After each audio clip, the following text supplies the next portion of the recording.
Matt Lenihan Boxing Social in association with Empire Fight Store. Eddie, before we talk about the fights, Frank Smith just come to us off camera and goes, "What is he wearing? What is this England top about?" I'm not calling it a snide, but you give a lot of stick out. But what is it? The reality is I don't want to just follow the crowd. Do you know what I'm saying? So I got given an England shirt, right? Now, thankfully, Tyler Denny also had an England shirt on. If I was wearing that England shirt, I would have been wearing the same top as Tyler Denny. This is a little bit more, it's kind of like old school. I'm showing my age, Matt. Do you know what I mean? And obviously, people can have opinions, but until you've represented England, like me, I don't think you deserve an opinion on what I'm wearing. And at the end of the day, I've had 3 lines on my chest before at Stamford Bridge, and if I want to wear this at the presser, so be it. Fuck everybody. Look, I can't harp on about that too long. Limit of time. Look, I want to start in I suppose a surprising place. James Toney last week on Pro Boxing Fans spoke about Anthony Joshua. Incredible comments questioning about his resume to fight a real fighter, who's Daniel Dubois, and just your thoughts on these comments. I don't think we should take what James Toney says too seriously. I think, outside of Tyson Fury, AJ has boxed everybody, right? I know the Wilder fight, he signed to fight Wilder. He fought Usyk twice. He fought Vladimir Klitschko. He fought Andy Ruiz twice. He fought Joseph Parker in the unification. He fought Alexander Povetkin when he was dangerous. He fought Dillian Whyte back in the day when Dillian was a fucking right handful. I'm not saying he's not now, but you know what I'm saying? Yeah. But I don't think he would even know that. I think he's probably looking at Francis Ngannou fight and going, when's he going to fight someone decent? Do you know what I mean? So, and by the way, Daniel Dubois is a serious fight. Daniel Dubois just beat Filip Hrgović, stopped him. I thought Filip Hrgović was an elite heavyweight. That's a massive win. Yeah. So, baffling. I just don't think, but I don't think it's his fault, but I just don't think that he really knows the game, you know what I mean? Let's stay on the AJ topic then. I saw on Sky Sports it said there's been no request put into the IBF to have the title on the line. Can you confirm that? Because I thought, obviously, that had been the big carrot, the fact that AJ can become a 3-time champion. We're still negotiating. So until the deal is done, that's when a request would go in. Do you know what I mean? Until that moment, there's no title to vacate, there's no fight to be ordered or requested.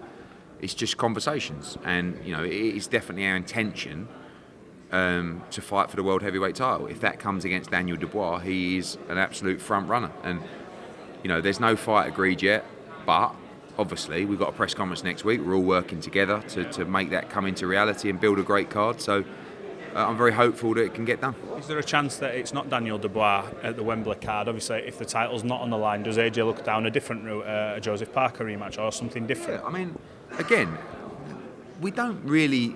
There's not a lot that we want to do other than fight for the world heavyweight title or fight the winner of Fury Usyk. That's really it. So every other fight at this stage doesn't mean we don't fight somebody else, but obviously if the chance comes to fight for the world heavyweight title, we're grabbing it with both hands. It doesn't matter who it is, Fury, Usyk, Dubois, don't care. So hopefully that can come into fruition.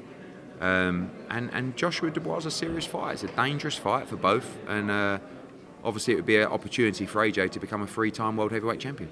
100%. Let's go through the Devin Haney scenario. It was reported by Dan Raphael, Matchroom weren't at the table for a bid. I know you've no promotional obligation to him, but you've often worked with fighters throughout the years on a fight-by-fight basis, the likes of a Dillian Whyte. I'm not sure if Tony Bellew was the same. How come you did not enter the bid for this? A couple of reasons, really. Number one is, when we work with a fighter on a fight-by-fight basis, we don't just bid on fights that don't have any value to us or fights that we don't have an obligation to bid for. Do you know what I'm saying? So under the Bellew thing, Bellew was a very different scenario of someone that would never ever leave us, and he was like family to us, and I would have done much more than bid for him on purse bids. I would have taken a bullet for him. And on the Dillian Whyte situation, he was fight by fight, but if a fight came up to bid for with Dillian Whyte that we didn't see the value in, I would never have bid. I bid for Fury against Dillian White actually done him a right favour because there's only 2 bidders. Because I wanted to stage the fight. I don't want to stage Devin Haney against Sandor Martin. I have no obligation to bid. And if I win that bid, I'm going to do my absolute bollocks on the fight. And I'm not prepared to do my absolute bollocks on the fight. So being a free agent gets championed a lot by people who are free agents. They think they're very clever.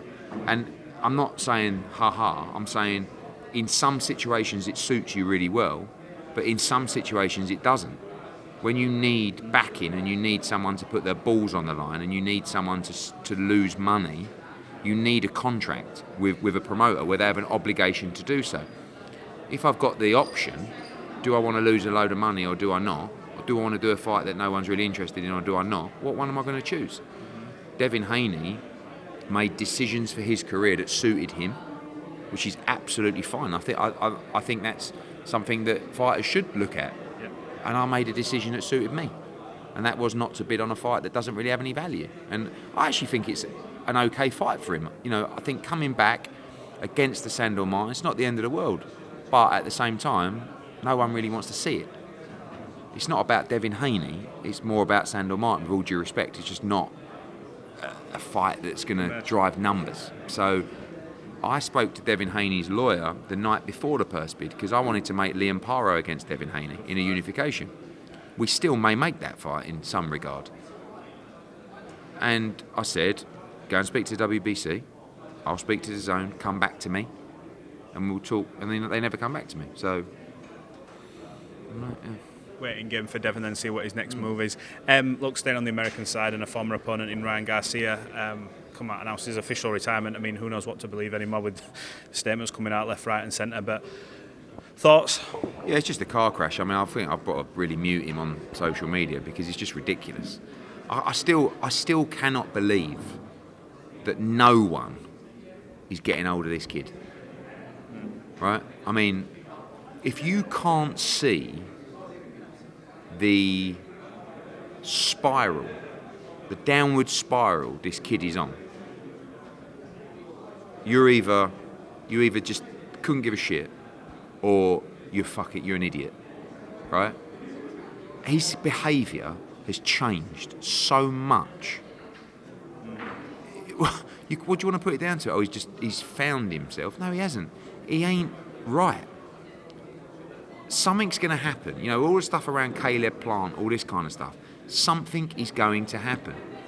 And we're all going to sit there at the end of it going, oh, can't. Like, and we knew something was going to happen. But people don't want to deal with it till after the fact where something bad happens. The kid needs help. He's a good kid. He's got a good heart. He's a great fighter. But no one's helping him. You know, I mean, gets to a point where I want to help. Not even my fighter.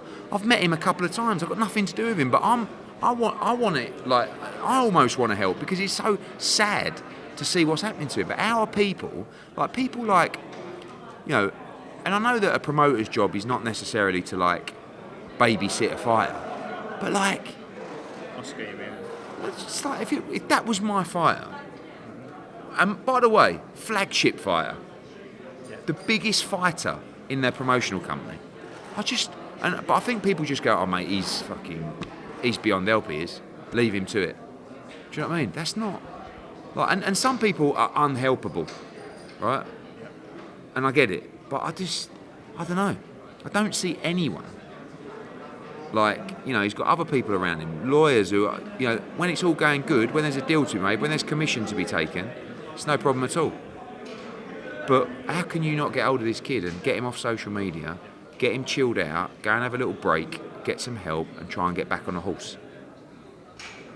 Last couple from me. Ben Shalom fighter in the main event in Tyler Denny. Spoke to Ben a couple of days ago. He says, yo, look, I'll be there. It's the first time, I believe, boxer and Matchroom in a main event. Spoke to Frank Smith the other day, and first thing he said, well, my opinion hasn't changed on him, but look, we can still do business. I suppose with the bridges you've built with other promoters, I mean, you and Frank are practically best friends now. Is the bridges are supposed to be built or to try and work, I suppose, alongside and together? Always up for working together. We've tried in the past, and obviously they've showed no intent to do so. Don't care. Like, I've no emotional feeling towards Ben Shalom. I've never met him. don't really even have an opinion on him. But if there's a fight to be made, and there's an opportunity for my fighter, and there's money to be made, and if there's an opportunity for DAZN, 100%. But there's been no intent, only words in interviews, which mean very little. There's been no intent in the past to work together. As things change, as things become more difficult for them, you know, they're going to need to probably. But yeah, like obviously this fight, we couldn't reach an agreement. So we had to go out of purse bids. Thankfully, they didn't pull him out of purse bids. The first one that they haven't pulled out of purse bids. We won the purse bids. And it's a great fight, and it's a great show on Saturday. 100%. Last one from me. This show, for I think the top two are absolute bangers. When you look at Tyler Denny, the return of Felix Cash, for me the standout has to be Lewis Crocker's fight. I mean, that one is an absolute fireworks, car crash, explosive fight. Talk to me about this. I mean, look, Tyler Denny, Felix Cash, great fight. Conor Walker against Lewis Crocker. I'm so intrigued by that fight because I really like Conor Walker. I think he's a very tough man. I think we're going to find out everything about Lewis Crocker on Saturday night. Shannon Ryan against Emma Dolan, great fight. Even though we lost Jordan Flynn, Jeff Afori is a good fight against Cameron Vong. Kane Baker against Akib Fiaz. Hamza Uddin. Brilliant show on Saturday. Eddie, appreciate your time.